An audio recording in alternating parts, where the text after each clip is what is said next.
सुप्रभात, good morning. कसे आहात विद्यार्थी मित्रांनो?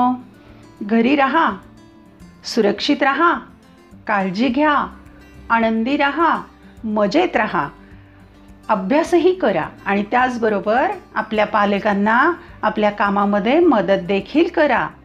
पण याच वेळेस अभ्यास करायलाही वेळ निश्चित करून घ्या. अभ्यास करायला विसरायचं नाही. शाळा बंद पण शिक्षण सुरू या ऑनलाईनच्या माध्यमातून आम्ही आपल्याला भेटत आहोतच. चला तर मित्रांनो, अभ्यासाला आपण लागूया. इयत्ता 12वीचे अर्थशास्त्र अभ्यासाला घेतलेले आहे आपण. अहमदनगर जिल्हा मराठा विद्याप्रसारक समाजाचे श्री घोडेश्वरी माध्यमिक व उच्च माध्यमिक विद्या मंदिर घोडेगाव, तालुका नेवासा, जिल्हा अहमदनगर या शाखेमध्ये मी कार्यरत आहे. मी सौ संगीता भरतकुमार भालसिंग, अहमदनगर. तर चला तर मित्रांनो, आपण आपल्या अभ्यासाला सुरुवात करूया. अभ्यासाला घटक घेतलेला आहे उपयोगिता विश्लेषण. मागच्या लेक्चरचंच प्रकरण आपण कंटिन्यू करत आहोत. उपयोगिता विश्लेषण, युटिलिटी ॲनालिसिस. आणि आपण उपघटक अभ्यासाला घेतलेला आहे उपयोगितेचे प्रकार. मागच्या तासिकेला आपण उपयोगितेची वैशिष्ट्ये अभ्यासली आणि आज आपण उपयोगितेचे प्रकार अभ्यासणार आहोत. चला तर मित्रांनो, आज आपण पाहूया. काल अभ्यास केलाय पण तो किती आठवतोय, चला आठवून पाहूया. आपण अभ्यासलेला आहे काल गरज म्हणजे काय. गरज म्हणजे काय ही संकल्पना अभ्यासलेली आहे आपण. या ठिकाणी गरज म्हणजे समाधानाच्या अभावाची जाणीव, हे तुम्ही शिकला आहात. गरजा अमर्यादित असतात, गरजा पुनरुद्भवी असतात, गरजा वयोगट, लिंगपरत्वे, ऋतुमानानुसार, सवयीनुसार आणि संस्कृतीनुसार बदलतात. ही संकल्पना या माध्यमातून आपण अभ्यासलेली आहे. यानंतर आपण अभ्यासलेली आहे उपयोगितेची संकल्पना.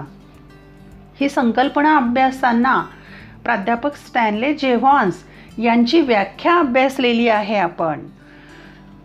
मानवाची गरज भागविण्याची क्षमता वस्तूमध्ये असते, त्याला उपयोगिता म्हणतात. त्यांच्या भाषेत आपण समजावून घेऊ. वस्तूमध्ये असणारी मानवी गरज भागविण्याची क्षमता म्हणजे उपयोगिता होय. ही व्याख्या पाठ करायची, विसरायची नाही. आणि आपण तिसरा महत्त्वाचा मुद्दा अभ्यासलाय उपयोगितेची वैशिष्ट्ये. आपण उपयोगितेची 10 वैशिष्ट्ये अभ्यासलेली आहेत आणि ती 10 वैशिष्ट्य अतिशय महत्त्वाची आहेत. परीक्षेला हमखास येणारा हा IMP प्रश्न आहे, हे लक्षात ठेवा. पहिलं वैशिष्ट्य होतं सापेक्ष संकल्पना, 2 व्यक्तिनिष्ठ संकल्पना, 3 नैतिकदृष्ट्या तटस्थ संकल्पना, 4 उपयोगिता व उपयुक्तता यात फरक, 5 उपयोगिता व आनंद यात फरक, 6 उपयोगिता व समाधान यातही फरक, 7 उपयोगितेचे केवळ तात्विक मापन शक्य आहे, 8 उपयोगिता बहुपर्यायी आहे, 9 उपयोगिता गरजेच्या तीव्रतेवर अवलंबून असते आणि 10 उपयोगिता मागणीचा आधार आहे. ही वैशिष्ट्ये आपण अभ्यासलेली आहेत पहा. आता यानंतर आपण अभ्यासाला घेतलेला आहे घटक उपयोगितेचे प्रकार. क्रमाक्रमाने आपण उपयोगितेचे प्रकार अभ्यासणार आहोत. तर पहिला प्रकार आहे रूप उपयोगिता. यालाच आकार उपयोगिता असंही म्हणतात. जेव्हा अस्तित्वात असलेल्या वस्तूचे आकारमान किंवा स्वरूप बदलून उपयोगिता निर्माण केली जाते, त्याला रूप उपयोगिता असे म्हणतात. उदाहरणार्थ मातीपासून खेळणी बनवणं, लाकडापासून फर्निचर बनवणं, म्हणजेच वस्तूचा आकार बदलून त्याच्यामध्ये उपयोगिता निर्माण केली जाते, त्यालाच म्हणायचं आहे रूप उपयोगिता. वस्तूचे स्वरूप बदलून, आकारमान बदलून उपयोगिता निर्माण केली जाते. हा झाला पहिला प्रकार. दुसरा प्रकार आहे स्थल उपयोगिता. वस्तूचं ठिकाण बदलल्यामुळे निर्माण होणारी ही उपयोगिता आहे. जेव्हा एखाद्या वस्तूचं स्थळ बदललं मग त्या वस्तूमध्ये उपयोगिता वाढते, त्याला स्थल उपयोगिता असं म्हणतात. पहा, वस्तूचा वापर ज्या जागेवर होतो पण ती कुठून तरी वाहून आणलेली असते, वाहतुकीच्या साधनांनी त्या वस्तूमध्ये उपयोगिता निर्माण केली जाते आणि मग तिच्यात उपयोगितेचा उपभोग घेतला जातो, त्याला म्हणायचं आहे स्थल उपयोगिता. तिसरा प्रकार जो आहे सेवा उपयोगिता. समाजातले काही घटक किंवा काही व्यावसायिक जे असतात ते सेवा पुरवण्याचं काम करत असतात.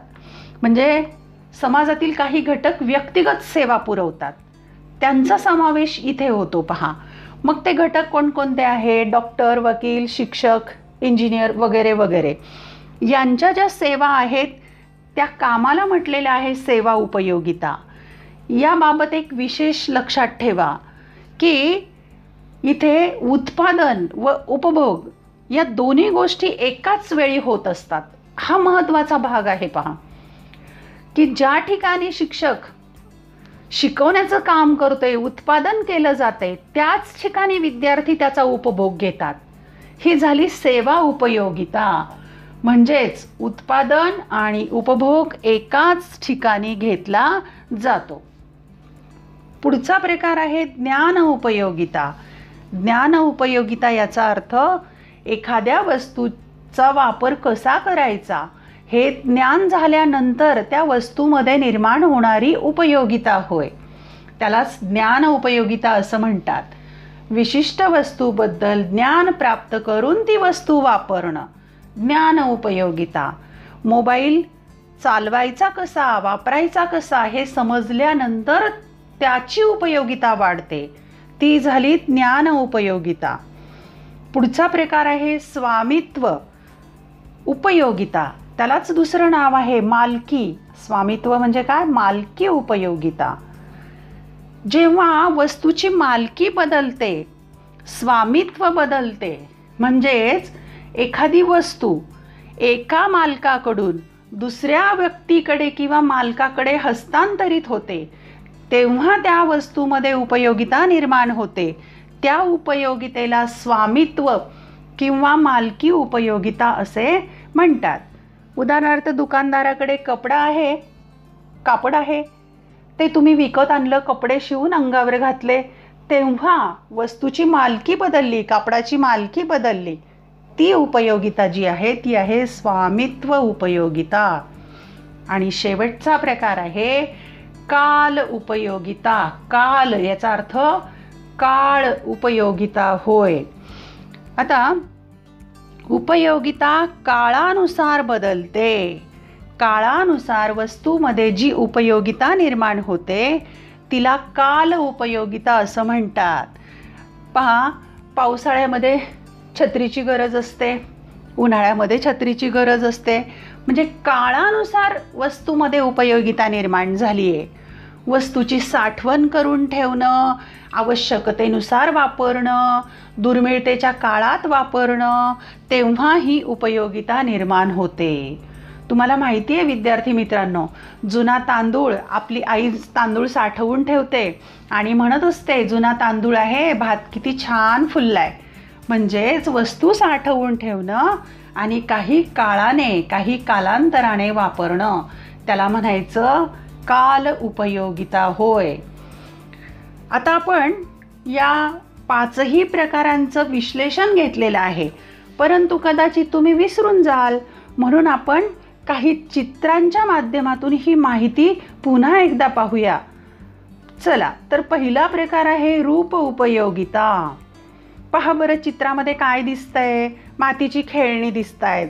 म्हणजे मातीची खेळणी बनवणाऱ्या कलाकाराने काय केलंय?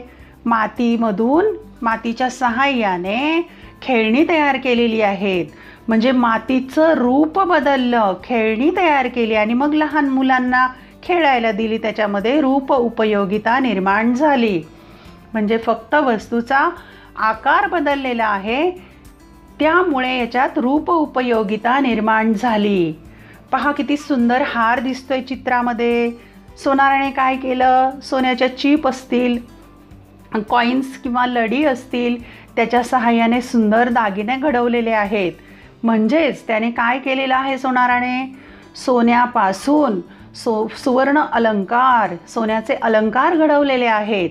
म्हणजेच वस्तूचं रूप बदललेलं आहे आणि त्यामध्ये उपयोगिता निर्माण झाली.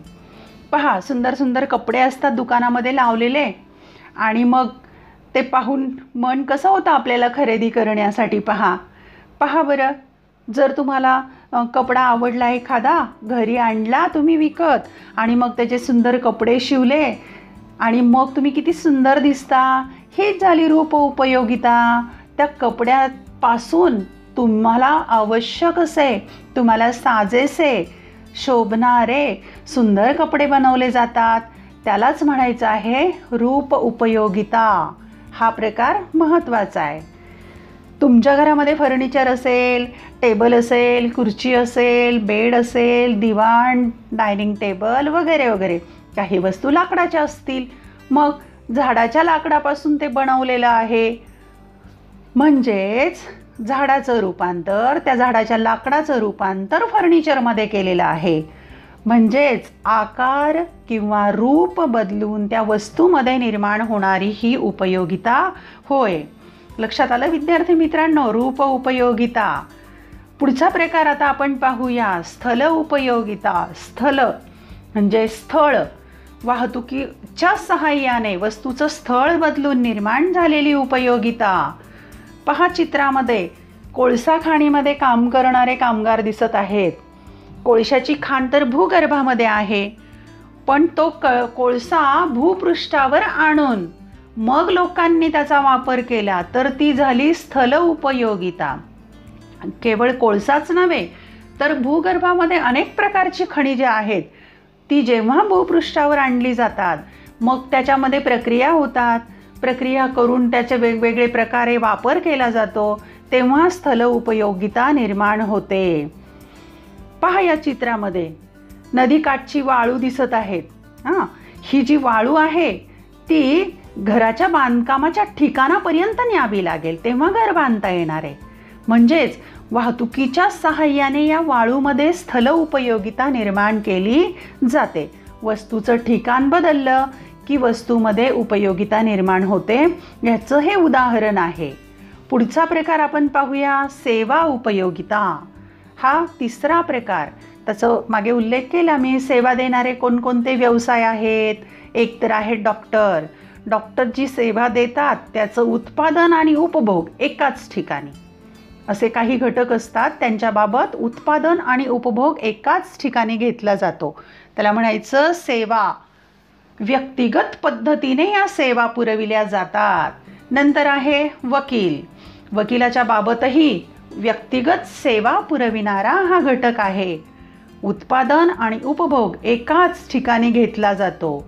शिक्षकाच्या बाबतही तेच, की जिथे उत्पादन होत आहे तिथेच उपभोग घेतला जातो. सेवा देणारा हा वैयक्तिक घटक.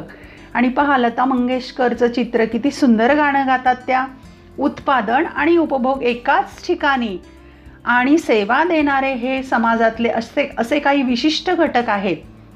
हे लक्षात ठेवायचं आहे, सेवा उपयोगिता.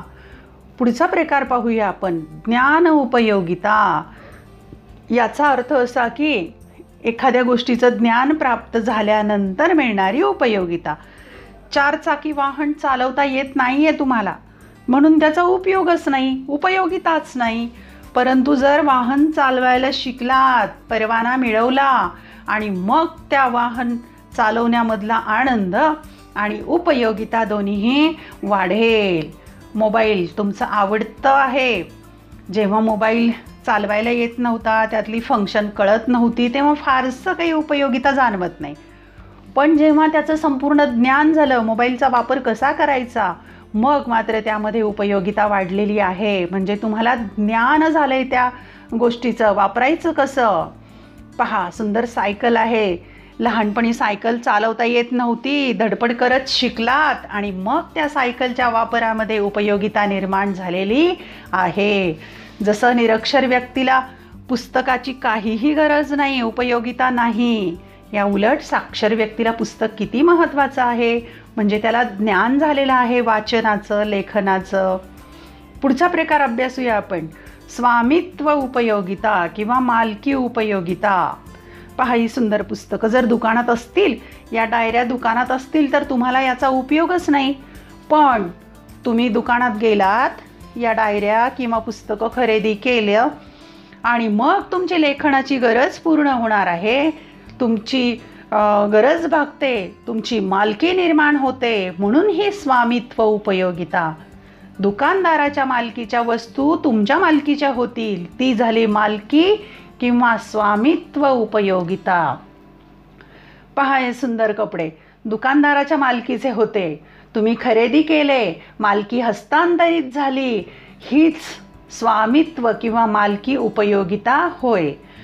एका व्यक्तीच्या हातातील वस्तू दुसऱ्या व्यक्तीच्या हातात येणे म्हणजे हस्तांतरित होणे, मालकी बदलणे, यालाच म्हणायचं स्वामित्व उपयोगिता होय. आणि शेवटचा प्रकार आहे काल उपयोगिता, काळानुसार निर्माण होणारी उपयोगिता. पहा, तांदूळ खूप दिवस जर साठवून ठेवला तर या तांदळाचा भात किंवा इतर पदार्थ खूप छान होतात, ही आई नेहमी म्हणत असते. पहा, आणि मग तांदूळ साठवून ठेवणं काल उपयोगितेचं उदाहरण आहे. काही काळाने त्या वस्तू वापरायच्यात.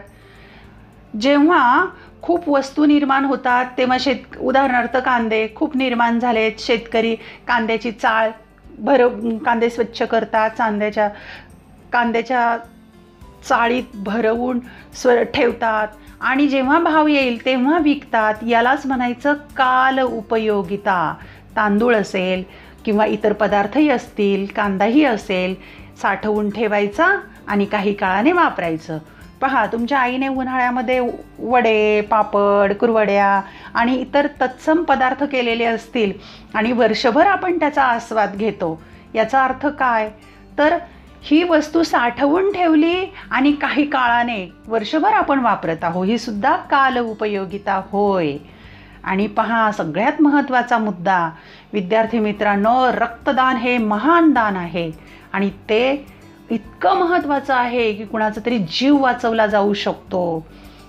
रक्त संकलन करतात म्हणजे गोळा करतात, बाटल्यांमध्ये भरवून विशिष्ट पद्धतीने त्याची साठवणूक करतात आणि गरजेनुसार आजारी व्यक्तींना आवश्यक असेल त्यांना ते देतात. पहा बरं, लोकांचा जीव वाचतोय म्हणून रक्तदान करणं खरं तर हे प्रत्येक नागरिकाचं कर्तव्य आहे. ज्यांना शक्य असेल, शारीरिकदृष्ट्या सक्षम असतील, त्यांनी रक्तदान करायला काहीच हरकत नाही. माणसाच्या शरीरातलं काही सगळं रक्त काढून घेत नाहीत, पण थोड्या प्रमाणात विशिष्ट वैद्यकीय शास्त्रानुसार जे प्रमाण आहे त्या प्रमाणात ते काढून घेतात आणि व्यक्तीच्या शरीरामध्ये पुन्हा नवीन रक्त तयार होतं. त्यामुळे रक्त काढून घेतलंय तर काही त्रास होईल अशी काही कंडिशन नसते. त्यामुळे विद्यार्थी मित्रांनो, रक्तदानाच्या शिबिरामध्ये तुम्ही सहभागी व्हायला काहीही हरकत नाही. तर अशी ही काल उपयोगितेची उदाहरणं आपण अभ्यासलेली आहेत. तर विद्यार्थी मित्रांनो, हे लेक्चर आवडल्यास चॅनल सबस्क्राईब करा, बेल आयकॉन दाबा, म्हणजेच तुम्हाला मी नवनवीन व्हिडिओ जसे जसे पोस्ट करेल त्या प्रकारे तुम्हाला नोटिफिकेशन येत जाईल. या व्हिडिओच्या मध्ये डिस्क्रिप्शन बॉक्समध्ये मी या टॉपिकवरच्या नोट्स पण दिलेल्या आहेत आणि तुम्हाला सोडविण्यासाठी 2 टेस्ट पण दिलेल्या आहेत. त्या टेस्ट तुम्ही सोडवायच्या आहेत. अभ्यासाला लागा आणि हे व्हिडिओ किंवा या लिंक तुम्हाला आवडतात तशा तुम्हाला उपयोगी आहेत. मग इतर विद्यार्थ्यांनाही, तुमच्या मित्रमंडळींना अर्थशास्त्र असेल तर त्यांना हे तुम्ही पाठवू शकता. धन्यवाद. घरी राहा, सुरक्षित राहा, अभ्यास करा. शुभेच्छा.